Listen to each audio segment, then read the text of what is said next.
നമ്മുടെ രാജ്യത്ത് അംഗീകരിക്കപ്പെട്ടിട്ടുള്ള നിരവധിയായ ചികിത്സാ രീതികൾ ഉണ്ട്.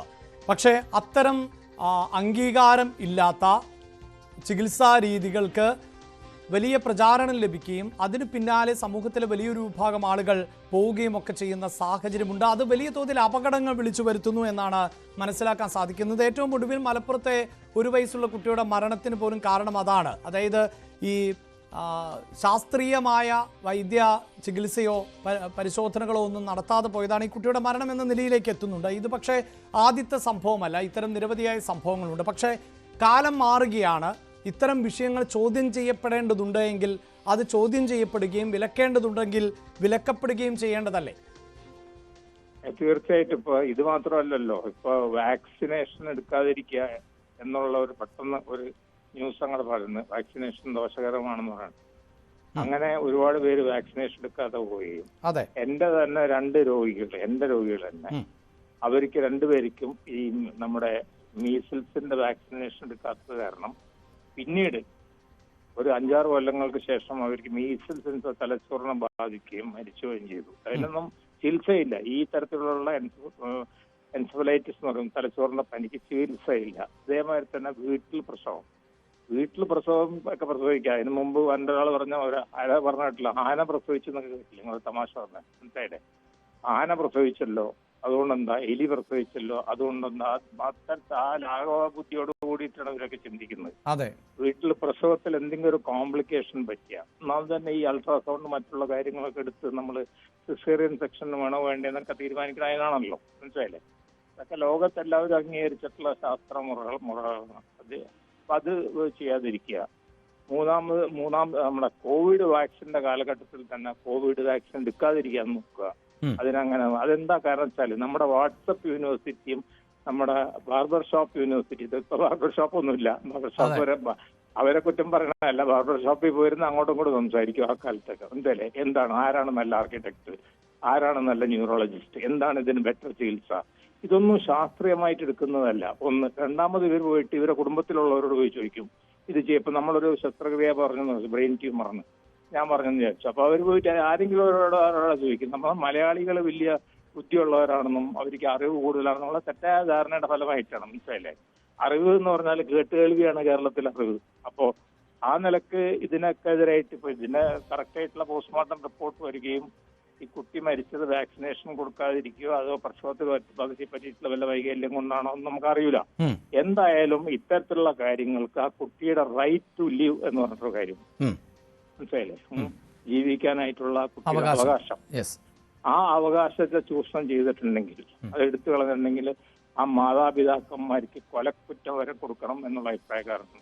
അവിടെ ഡോക്ടർ ഫസൽ ഗഫൂർ, ഇതിപ്പോൾ ഒരു വിഭാഗത്തെ ഒന്നായി കണ്ടുകൊണ്ട് പറയുകയല്ല, പക്ഷേ ഇത് പലപ്പോഴും താങ്കൾ തന്നെ ഈ സൂചിപ്പിച്ചതുപോലെ ആന പ്രസവിക്കുമ്പോൾ, പട്ടി പ്രസവിക്കുമ്പോൾ ആശുപത്രിയിൽ പോകുന്നുണ്ടോ, സിസേറിയനാണോ നടത്തുന്നത് എന്നൊക്കെയുള്ളത് മതപ്രഭാഷകരാണ് അല്ലെങ്കിൽ മതപണ്ഡിതരാണ് ഇത്തരത്തിലുള്ള തെറ്റായ സന്ദേശങ്ങൾ നൽകുന്നത്. അപ്പോൾ ആ മതത്തിൻ്റെ കീഴിൽ വരുന്നു, അല്ലെങ്കിൽ ആ മതത്തിൻ്റെ പേര് പറഞ്ഞുകൊണ്ടുള്ള ഇത്തരം നീക്കങ്ങൾ അത് ശരിയാണോ? അത് ഈ മതത്തിൻ്റെ മറയുണ്ട് എന്നതുകൊണ്ട് അതിന് എതിരെ പ്രതിഷേധങ്ങൾ ഉയർന്നേക്കാം. ആ പ്രതിഷേധങ്ങളെ ഭയന്നുകൊണ്ട് ഭരണകൂടം അതിൽ നിന്ന് പിന്നോട്ട് പോകേണ്ടതുണ്ടോ?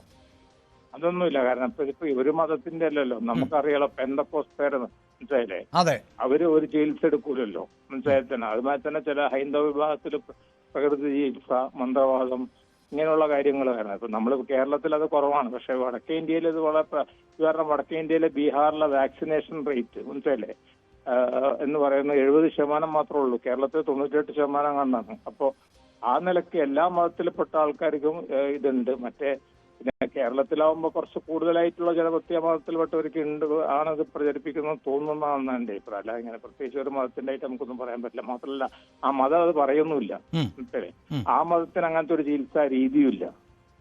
പറഞ്ഞ മനസ്സിലേ. ഇപ്പോ ഈ മുസ്ലിം ഇസ്ലാം മതത്തിൽ, ഞാൻ മുസ്ലിം ആയതുകൊണ്ട് പറയുന്നു, മുസ്ലിം മതത്തിൽ അങ്ങനെ പ്രാർത്ഥനയിലൂടെ രക്ഷപ്പെടുന്നോ അല്ലെങ്കിൽ എന്തെങ്കിലും ഹോമം ചെയ്തിട്ടോ മന്ത്രം ചെയ്തിട്ടോ തന്ത്രം ചെയ്തിട്ടോ രക്ഷപ്പെടുന്നുള്ള എവിടെയും പറയുന്നില്ല. അപ്പൊ ഇത് ഇവര് തന്നെ ഉണ്ടാക്കുന്ന, ഇവർക്ക് പ്രോബ്ലി എന്തെങ്കിലും അതിൽ മെച്ചമുണ്ടാവുമായിരിക്കും, സാമ്പത്തികമായോ അല്ലാതെയോ, അല്ലെങ്കിൽ പൊതുജനങ്ങളുടെ ഇടയിൽ അതുകൊണ്ടൊരു അക്സെപ്റ്റബിലിറ്റി കിട്ടുന്നോ എന്തെങ്കിലും ഉണ്ടാവും. ഏതായാലും ഇത് കേട്ട് നടക്കുന്ന ആൾക്കാരാണ് കൂടുതൽ കുറ്റം പറഞ്ഞത് കേരളത്തിൽ.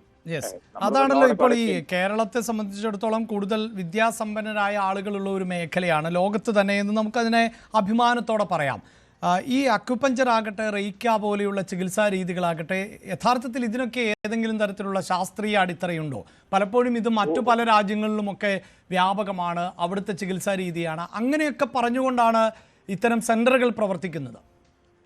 അത് കേക്ക് തമാശയുണ്ട് ഞാൻ പറയാം. ഹോമിയോപ്പതി ജർമ്മനാണ്, മനസ്സിലായില്ലേ? പക്ഷെ ഗവൺമെന്റ് പറയുന്നത് ഈ നമ്മുടെ ഇതിൽ പെട്ടതായിട്ടാണല്ലോ കൂട്ടുന്നത് നമ്മുടെ.